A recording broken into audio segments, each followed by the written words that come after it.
ಚಿಕ್ಕಬಳ್ಳಾಪುರ ನಗರ ಹೊರವಲಯದಲ್ಲಿದೆ ಚಿತ್ರಾವತಿ ಶ್ರೀ ಕ್ಷೇತ್ರ. ಸುಮಾರು 200 ವರ್ಷಕ್ಕೂ ಹೆಚ್ಚು ಇತಿಹಾಸ ಹೊಂದಿರುವ ಈ ಕ್ಷೇತ್ರಕ್ಕೆ ವಿಶೇಷ ಭಕ್ತ ವೃಂದವೇ ಇದೆ.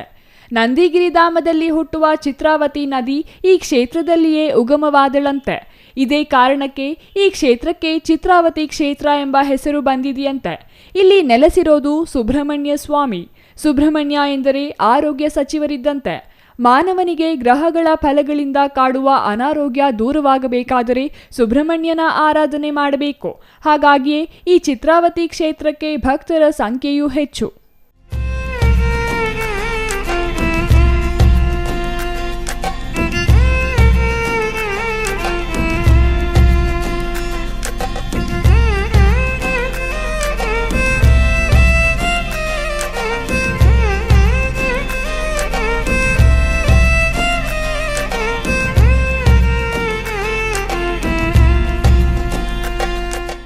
ಇಂತಹ ಪುಣ್ಯಕ್ಷೇತ್ರ ಚಿತ್ರಾವತಿಯ ಜಾತ್ರೆ ಎಂದರೆ ಈ ಹಿಂದೆ ಹೆಚ್ಚು ಖ್ಯಾತಿ ಪಡೆದಿತ್ತು.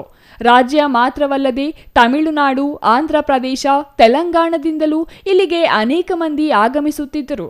ಹಾಗೆ ಬರಲು ಕಾರಣ ಇಲ್ಲಿನ ದೇವರ ಮಹಿಮೆಗಿಂತ ಇಲ್ಲಿ ನಡೆಯುತ್ತಿದ್ದ ದನಗಳ ಜಾತ್ರೆ. ಒಂದು ಕಾಲದಲ್ಲಿ ಹೇರಳವಾಗಿದ್ದ ದನಗಳಿಗಿಂತ ಇಲ್ಲಿ ಭಾರೀ ದನಗಳ ಜಾತ್ರೆ ನಡೆಯುತ್ತಿತ್ತು. ಆದರೆ ಇತ್ತೀಚಿನ ದಿನಗಳಲ್ಲಿ ದೇಶಿ ತಳಿಯ ರಾಸುಗಳ ಸಂಖ್ಯೆ ಕ್ಷೀಣಿಸಿದ ಪರಿಣಾಮ ಇಲ್ಲಿ ನಡೆಯುತ್ತಿದ್ದ ದನಗಳ ಜಾತ್ರೆಯು ನೇಪಥ್ಯಕ್ಕೆ ಸರಿಯುತ್ತಿದೆ. ಇಲ್ಲಿ ಮತ್ತೊಂದು ವಿಶೇಷವೆಂದರೆ ಇಲ್ಲಿರುವ ಚಕ್ರಾಕೃತಿಯ ಕಲ್ಯಾಣಿ. ಇಂತಹ ಕಲ್ಯಾಣಿ ದೇಶದಲ್ಲಿಯೇ ಎಲ್ಲೂ ಇಲ್ಲ ಎಂಬುದು ಪ್ರತೀತಿ.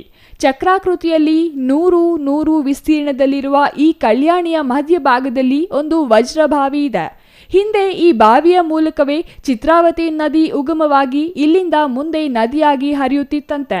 ಆದರೆ ಇತ್ತೀಚಿನ ದಿನಗಳಲ್ಲಿ ಅಂತರ್ಜಲ ಪ್ರಮಾಣ ಕಡಿಮೆಯಾಗಿ ಬಾವಿಯಲ್ಲಿ ನೀರೇ ಕಾಣುವ ಸ್ಥಿತಿ ನಿರ್ಮಾಣವಾಗಿದೆ. ಹಾಗಾಗಿಯೇ ಕಲ್ಯಾಣಿಯು ಸದಾ ಬರಿದಾಗಿ ನೀರೇ ಕಾಣದ ಸ್ಥಿತಿ ತಲುಪಿದೆ. ಪ್ರಸ್ತುತ ಜಾತ್ರೆಯ ಕಾರಣ